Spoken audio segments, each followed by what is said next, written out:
আল্লাহ তাআলা আপনাকে নির্দেশ করেছেন ফাইজা কুদিয়াতিস সালাতু ফান্তাশিরু ফিল আরদি ওয়াবতাগু মিন ফাদলিল্লাহ। নামাজ শেষ মসজিদে বসে থাকা যাবে না।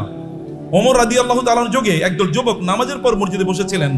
ওমর লাঠি এনে তাদেরকে পিটাচ্ছেন, এখানে বসে আছো কেন? বলে আমরা এখানে এমনি বসে আছি, আল্লাহ জিকির করছি। তোমাদের আয় ইনকাম করা লাগবে না, ব্যবসা বাণিজ্য চাকরি বাকরি করা লাগবে না, আল্লাহ আমাদেরকে খাওয়াবে। আসমান থেকে আল্লাহ কবি রিজিক নাজিল করেছে, আসমান থেকে আল্লাহ বৃষ্টি নাজিল করে। এই বৃষ্টিকে জমিনের ফসলের জমিতে নিয়ে তারপরে ফসল উৎপাদন করা লাগে, তোমাকে সেটা করতে হবে। লাঠি নিয়ে এসে তাদেরকে পিটিয়ে বের করে দিয়েছে, যাও চাষাবাদ করো, ফসল উৎপাদন করো, চাকরি বাকরি করো, ব্যবসা বাণিজ্য করো, এটাই তোমাদের কাজ। আল্লাহ সুবহানাহু ওয়া তাআলা কোরআনে সূরাতুল মুজাম্মিলে দুই ধরনের লোকের কথা বলেছেন। দুই ধরনের লোক তারা যুদ্ধে লিপ্ত আছে। এক ধরনের লোক তারা আল্লাহর রাস্তায় জিহাদ করছে আল্লাহর দ্বীনকে প্রতিষ্ঠা করার জন্য। আরেক দল লোক তারা টাকা পয়সা ইনকাম করার জন্য যুদ্ধ করছে। কারণ টাকা পয়সা যদি না থাকবে তাহলে মসজিদ নির্মাণ করবেন কোত্থেকে, মাদ্রাসা নির্মাণ করবেন কোত্থেকে, আর যারা যুদ্ধ করবে তাদের জন্য অস্ত্র কিনবেন কোত্থেকে। করার জন্য you need some people who will support this people. আপনি একদল লোক যারা এই সাপোর্ট দেবে আপনাকে, তাদের অর্থ থাকা লাগবে। এবং এই কারণে আল্লাহ তাআলা বলেছেন ওয়াইদু লাহুম মাসতাতা'তুম মিন কুওয়াতি ওয়া মিন রিবাতিল খায়ল। আল্লাহ তাআলা তার রাসূলকে বলেন আপনি বলে দেন ওরা যেন ঘোড়ার আস্তাবল তৈরি করে, ওরা যেন ঘোড়া প্রোডাকশনের জন্য হাউস তৈরি করে। ঘোড়া প্রোডাকশন হাউস তৈরি করতে হলে কি লাগবে আপনি জানেন? আপনাকে ফার্ম তৈরি করতে হবে, ঘোড়ার ফার্ম। ঘোড়ার ফার্মে লাগে কি? ঘোড়ার ফার্মে লাগবে তাহলে ঘোড়াকে প্রজনন করার জন্য একটা পদ্ধতি লাগবে, রিপ্রোডাকশন প্রসেস লাগবে, এবং ডাক্তার লাগবে, কারণ এখানে বিভিন্ন ধরনের রোগ তৈরি হবে, রোগের চিকিৎসা করার জন্য। আবার এগুলো কি খাবারের জন্য ব্যবস্থা লাগবে, এগুলো খাবার আসবে কোত্থেকে? আরেকটা ইন্ডাস্ট্রি তৈরি হবে, যখন এখন ফিশ ইন্ডাস্ট্রি তৈরি হবে। আবার এগুলোকে বিক্রি করার জন্য বাজার তৈরি হবে, মার্কেট প্লেস, বিশাল মার্কেট প্লেস। এবং সেখানে আবার কি ক্রেতা লাগবে, বিক্রেতা লাগবে, সেখানে আপনার ট্রেডার লাগবে, যারা ট্রেডিং করবেন এরকম লোকেরা লাগবে, যারা উৎপাদন করবে তারা লাগবে। আবার এদেরকে লালন পালন করার জন্য এই ঘোড়াগুলো একদল প্রশিক্ষিত লোক লাগবে, যারা সার্ভিসম্যান, যারা সার্ভিস দেবেন।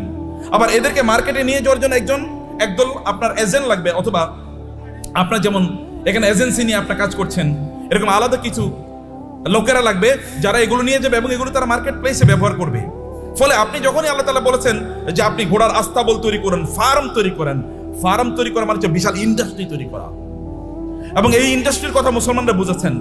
প্রায় 1200 বছর জুড়ে রাসূলের আগমনের পর থেকে শুরু করে 1200 বছর জুড়ে গোটা পৃথিবীর সকল প্রায় ইন্ডাস্ট্রির মালিক ছিল মুসলমানরা।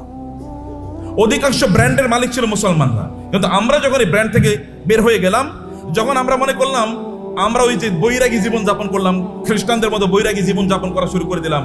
না, আমি মাওলানা সাহেব, আমি ইমাম সাহেব, আমি কেবল আজান দেবো, আমারে যা পয়সা লোকেরা যা দান সাদাকা করে এই দান সাদাকা খায় আমি বাঁচবো, এইরকম মানসিকতা যখন আমাদের তৈরি হয়ে গেল, আমি যাকাত খাবো, এইরকম মানসিকতা যখন তৈরি হয়ে গেল, তখন আমাদের কাছ থেকে চলে গিয়েছে অন্যদের কাছে নেতৃত্ব। পৃথিবী তারাই নেতৃত্ব প্রদান করে যাদের হাতে টাকা থাকে, এটা মনে রাখবেন। যাদের হাতে অর্থ থাকে তারাই পৃথিবী নিয়ন্ত্রণ করে। আমেরিকা কেন সুপার পাওয়ার? তাকে কেন ব্রিটিশরা সুপার পাওয়ার ছিল? কেন ফ্রান্স সুপার পাওয়ার? কেন ইউরোপ সুপার পাওয়ার? অথবা কেন এখন চায়না সুপার পাওয়ার হয়ে যাচ্ছে? কেন ইন্ডিয়া সুপার পাওয়ার হয়ে যাচ্ছে? আমরা কেন হতে পারছি না? It is only because we don't possess money, property. সম্পদ আমাদের কাছে নাই, টাকা আমাদের কাছে নাই। আমরা ভিক্ষা করলে ওদের কাছে ভিক্ষা করা লাগে।